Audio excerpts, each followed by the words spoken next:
Здравейте, казвам се Мариан Карагьозов, работя като политолог в Института по балканистика на Българската академия на науките, където защитих докторската си дисертация.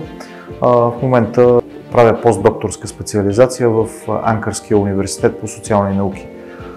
Лятното училище за Балканите в глобалната политика беше добра възможност да чуем мненията на специалисти от региона. Имахме лекции на двама професори от Република Северна Македония, един от Босна и Херцеговина и един от Турция, които говориха за Балканите в променящия се международен ред и влиянието на големите тенденции върху региона. Също така имахме възможност като участници да представим нашите собствени разработки и да чуем тези на колегите ни.